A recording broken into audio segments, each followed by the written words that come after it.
இது உங்கள் சுத்தி.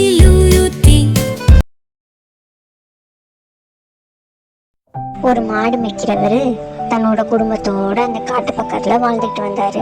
டெய்லி மாடுங்களை காட்டுக்கு கூட்டிட்டு போய் மேய வச்சு கூட்டிட்டு வர்றதா இவரோட வேலையாவே இருந்தது.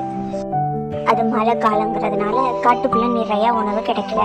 அதனால தன்னோட வீட்டு விவசாய நிலத்துல விளைஞ்ச புல்ல போட்டு மாடுகளை வளர்த்துக்கலாம் அப்படின்னு நினைச்சாரு. ஒரு நாள் அவர் தன்னோட குடும்பத்தோட உட்காந்து சாப்பிட்டுக்கிட்டு இருந்தாரு.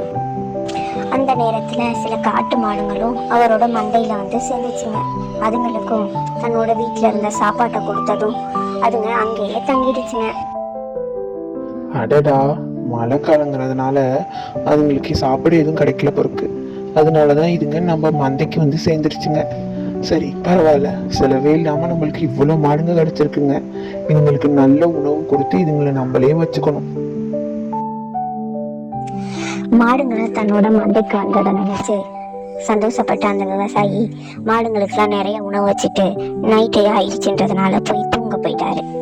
பரவாயில்லைங்க, நம்ம வீட்டுக்கு இவ்வளவு மாடுங்க வந்திருக்குங்க. இந்த மாடுங்களுக்கு நல்ல சாப்பாடு கொடுத்து நம்ம பத்திரமா பார்த்துக்கணும். அப்பதான் இதுங்க இங்கேயே தங்கிடும். சரி வாங்க, நம்ம போய் தூங்கலாம். புதுசா வந்த காட்டு மாடுங்களுக்கு நிறைய உணவும் ஏற்கனவே இருந்த மாடுங்களுக்கு உயிர் வாழ்ற அளவுக்கு சாப்பாடும் கொடுத்தாரு இந்த மாடு மேய்க்கிறவரு. மழைக்காலம் முடிஞ்சதும் அந்த காட்டு மாடுங்க தங்களோட வாழிடமான காட்டுக்கு போக ஆரம்பிச்சிச்சுங்க. அதை பார்த்த மாடு மேய்க்கிறவருக்கு ரொம்ப வருத்தமா போச்சு. நான் உங்களுக்கு நிறைய சாப்பாடு கொடுத்தோம், இப்படி உங்க வாழ்விடத்துக்கு போறீங்களேன்னு கேட்டாரு. அதுக்கு அந்த காட்டு மாடுங்க சொல்லிச்சு, நீங்க புது மாடுங்க வந்ததும் பழைய மாடுங்களுக்கு உணவு கொடுக்காம புது மாடுங்களுக்கு நிறைய உணவு கொடுத்தீங்க. நாங்க உங்களோட தங்கிட்டா நாங்க பழைய மாடா மாறிடுவோம். புது மாடு ஏதாவது இங்க வந்துச்சுன்னா எங்களுக்கு போதுமான உணவு கொடுக்க மாட்டீங்க. அதனால நாங்க எங்க வழியை பார்த்துக்கிட்டு போறோம் அப்படின்னு சொல்லிக்கிட்டு காட்டு பகுதிக்கு போயிடுச்சு. புது மாடுங்க வந்ததும் அதுங்களுக்கு நிறைய உணவு கொடுத்துட்டு, என்னோட பழைய மாடுங்களை கண்டுக்காம விட்டுட்டேனே, எனக்கு ரொம்ப வருத்தமா இருக்கு. நான் செஞ்சது எவ்வளோ பெரிய தப்புன்னு நான் இப்பதான் உணர்றேன். சரிங்க, கவலைப்படாதீங்க, நம்ம பண்ணது தப்பு தான். புது மாடுங்க வந்ததும் நம்ம பழைய மாடுங்களை கண்டுக்காம விட்டுட்டோம். அப்படி பண்ணது ரொம்ப தப்பு தான்.